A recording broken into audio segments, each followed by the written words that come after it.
बिस्मिल्लाहिर्रहमानिर्रहीम। अस्सलाम वालेकुम। Welcome to my channel life with Sahar Parvez. कैसे हैं आप सब? मैं उम्मीद करती हूँ आप सब बिल्कुल खैरियत से होंगे। आज मैं लेकर आई हूँ आप लोगों के लिए बहुत ही ज़बरदस्त सी रेसिपी कड़ी की, या इसे कड़ी पकोड़ा भी कहते हैं। और उसके साथ मैं बना रही हूँ ज़ीरा राइस। इसका कॉम्बिनेशन बहुत ही ज़बरदस्त लगता है, बहुत ही टेस्टी लगता है। तो चलें स्टार्ट कर लेते हैं। प्याज ले ली है एक अदद मीडियम साइज़ की। इसको मैंने ऐसी मोटा मोटा कट कर लिया है इसको, क्योंकि मुझे चॉप करना है। लहसुन के जवे ले लिए हैं 4 अदद, ये भी इसमें ऐड कर दूंगी। और अदरक ले ली है 1 टेबल स्पून। और हरी मिर्च ले ली है 3 अदद। अगर आपको स्पाइसी ज़्यादा पसंद है तो आप हरी मिर्च और भी ऐड कर सकते हैं इसमें। और मशीन की मदद से इसको मैं चॉप कर लूँगी। और अगर आप चाहें तो इसका पेस्ट भी बना सकते हैं। और अब यहाँ पर दही ले ली है मैंने 2 कप। बेसन ले लिया है 1 कप। दही और बेसन को मैंने एक साथ इसको ग्राइंड कर लिया है इस तरह से। और अब यहाँ पर एक पैन ले लिया है और उसमें डाल दिया है 1/2 कप ऑयल। मेथी डाल रही हूँ 1/4 टीस्पून। साबित मिर्च ले ली है गोल वाली 3 अदद। जीरा ले लिया है 1/2 टीस्पून। इन सब की बहुत अच्छी सी खुशबू आती है। कड़ी पत्ता ऐड कर रही हूँ 3 से 4 अदद। ये सारे मसाले ऐड करने से बहुत अच्छी खुशबू आ जाती है कड़ी में। जब मसालों से अच्छी सी खुशबू आने लगे और इसका कलर थोड़ा सा जब चेंज हो जाएगा, तो फिर हम इसमें जो चॉप करके हमने रखा था प्याज, हरी मिर्च और अदरक लहसुन, वो इसमें ऐड कर देंगे। वो इसमें ऐड करने के बाद थोड़ा सा इसको ब्राउन कलर देंगे, ज़्यादा नहीं, बस हल्का सा ब्राउन कलर आ जाए तो फिर हम इसमें बाकी के मसाले ऐड कर लेंगे। पिसी हुई लाल मिर्च ऐड कर रही हूँ 1 टीस्पून।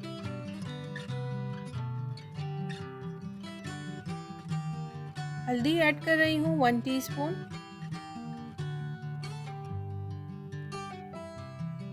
पिसा हुआ धनिया 1 टीस्पून। पिसा हुआ ज़ीरा 1/2 टीस्पून। और इन मसालों को अब अच्छी तरह से कर लेंगे मिक्स। और उसके बाद इसमें जो बेसन और दही का बैटर रेडी किया था वो ऐड कर रही हूँ। इस तरह से इन मसालों में ये चला जाएगा बैटर, और इसको अच्छी तरह से कर लेंगे एक बार मिक्स। और फिर इसके बाद इसमें हम पानी ऐड करेंगे। पहले थोड़ा ही पानी इसमें ऐड करेंगे, फिर हमें जितनी ज़रूरत होगी उसके बाद और पानी इसमें ऐड कर लेंगे।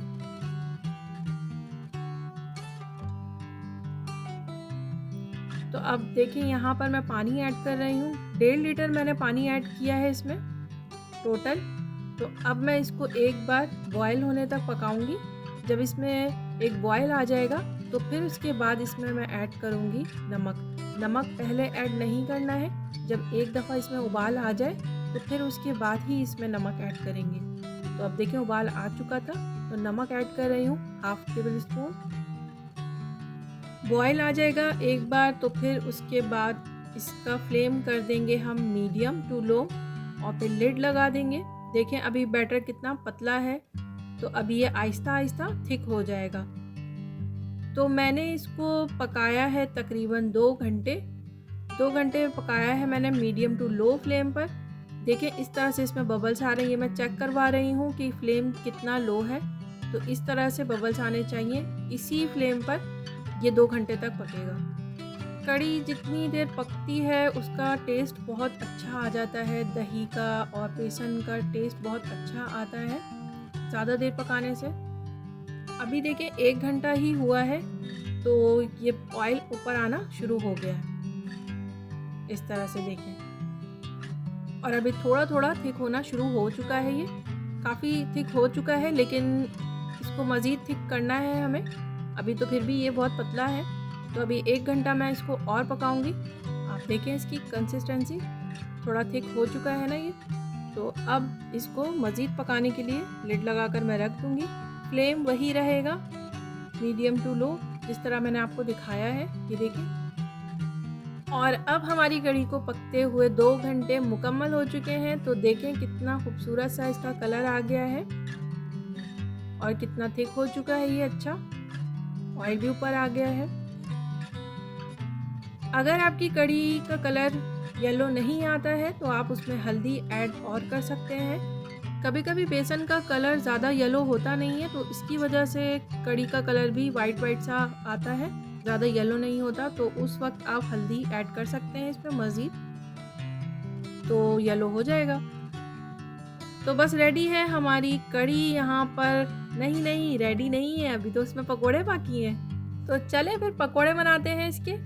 पकोड़े बनाने के लिए मैंने यहाँ पे ले लिया है आलू, एक छोटा सा लिया है, इसको इस तरह से पतला पतला सा काट लिया है और इसमें ऐड कर रही हूँ हरा धनिया और एक हरी मिर्च। हरा धनिया ले लिया है 2 टेबल स्पून और हरी मिर्च मैंने एक ली है, अगर आप चाहें तो और भी ऐड कर सकते हैं। प्याज ले ली है यहाँ पर मैंने चॉप 3 अदद।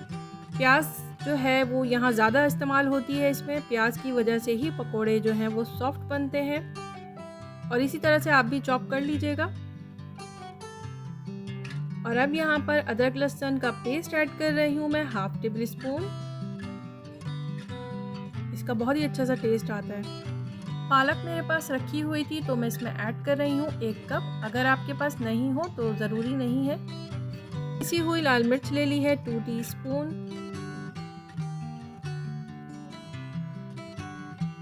जीरा पाउडर ले लिया है 1 टीस्पून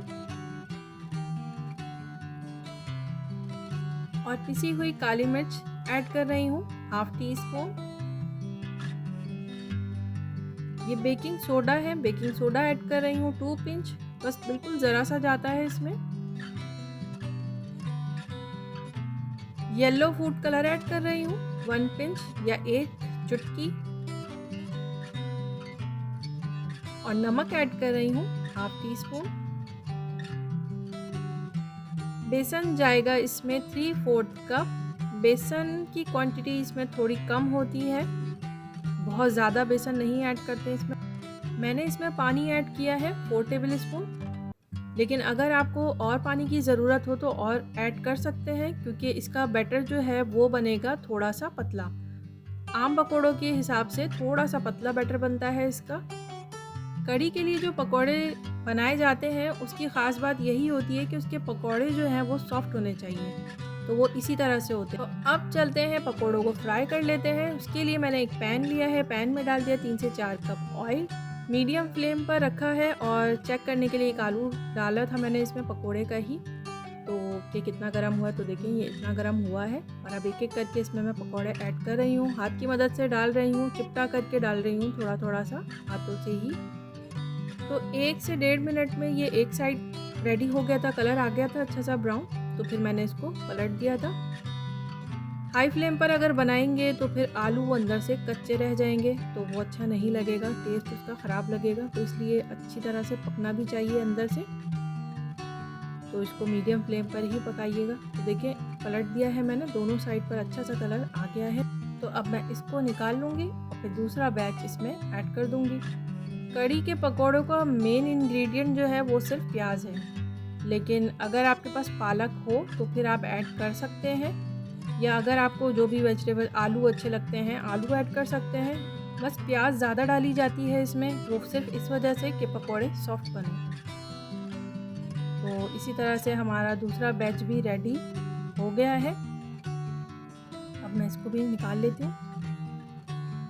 तो हमारी कढ़ी की रौनक रेडी हो चुकी है। तो अब जा रही है रौनकें कढ़ी के अंदर।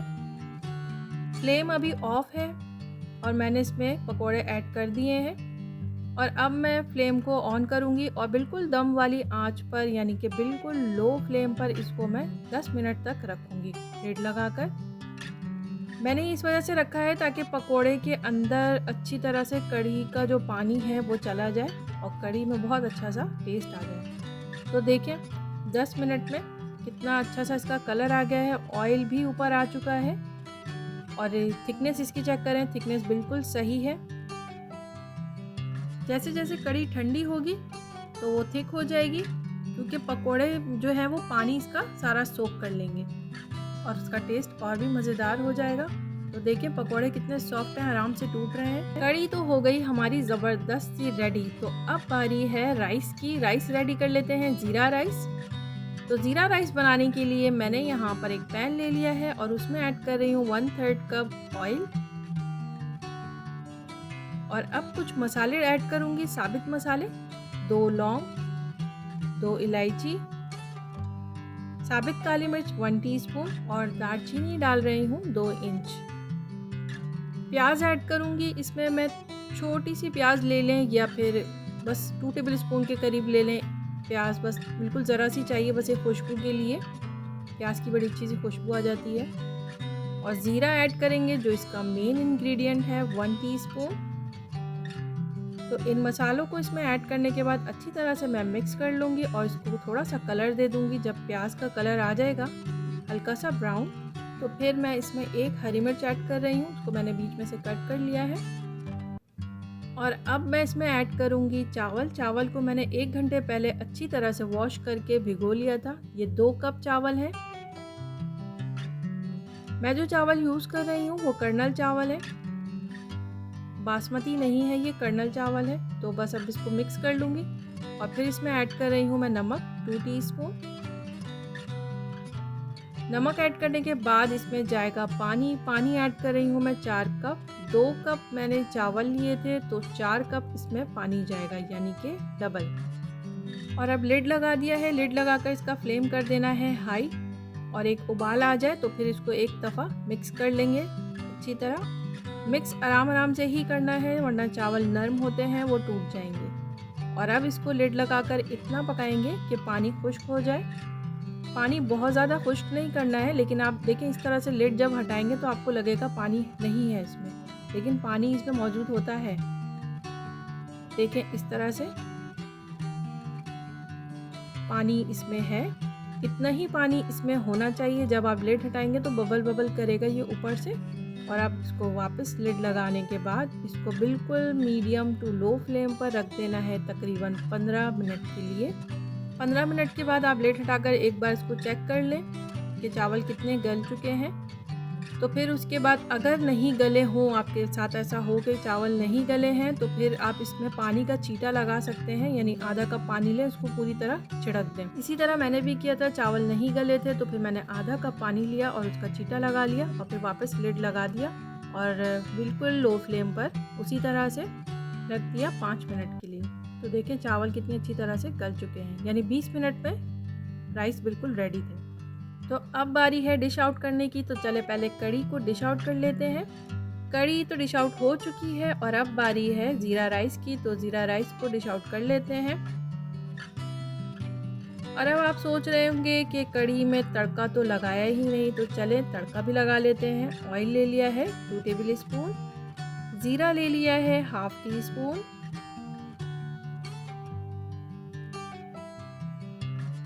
करी लीफ ले ली है 3 पत्ते और साबित लाल मिर्चें ले ली हैं 3 अदद। बस इसको अच्छा सा कलर दे देंगे और जब इसमें अच्छा सा कलर आ जाएगा तो फिर इसको हम तड़का लगा देंगे कड़ी में। तो माशाल्लाह हमारी खूबसूरत सी कड़ी खूबसूरत से तड़के के बाद मज़ीद खूबसूरत हो गई है। और टेस्ट की बात की जाए तो टेस्ट तो बहुत ही मज़ेदार सा था। गार्निशिंग कर ली है थोड़ी सी प्याज के साथ, तो देखिए कैसा लग रहा है। कड़ी आप लोगों को किस किस को पसंद है मुझे ज़रूर बताइएगा कमेंट करके। हमारे घर में जब भी कड़ी बनती है वो बटती ज़रूर है, तो क्या आप लोगों के घर में भी ऐसा होता है? ज़ीरा राइस को भी मैंने थोड़ा सा गार्निश कर दिया है, वरना उसका दिल बड़ा उदास था। वो सोच रहा था कि सिर्फ बस कड़ी को ही सजाया है, मुझे नहीं सजाया है, तो मैंने उसको भी डेकोरेट कर दिया है, गार्निश कर दिया है। कुछ लोग कड़ी रोटी के साथ खाना पसंद करते हैं तो वो रोटी के साथ भी इसको एंजॉय कर सकते हैं, और कुछ लोग राइस के साथ खाना पसंद करते हैं। अगर आप बॉइल्ड राइस के साथ खाना पसंद करते हैं तो आप सिर्फ बॉइल्ड राइस भी इसके साथ खा सकते हैं। और अगर आप तंदूरी रोटी के साथ खाना चाहते हैं और तंदूरी रोटी घर पर बनाना चाहते हैं तो उसकी रेसिपी मैंने अपने चैनल पर शेयर की हुई है, लिंक मैं डिस्क्रिप्शन बॉक्स में दे दूंगी, आप वहां जाकर देख सकते हैं और एंजॉय कर सकते हैं। तो कैसी लगी आप लोगों को मेरी आज की ये रेसिपी ज़रूर बताइएगा कमेंट करके। और अगर अच्छी लगी हो तो मेरे चैनल को लाइक करें, सब्सक्राइब करें, शेयर करें अपने फैमिली से, फ्रेंड से। और जो लोग नए हैं मेरे चैनल पर उनसे रिक्वेस्ट है कि बेल आइकन को ज़रूर क्लिक करें, इससे मेरी हर आने वाली नई वीडियो की नोटिफिकेशन आपको मिलती रहेगी।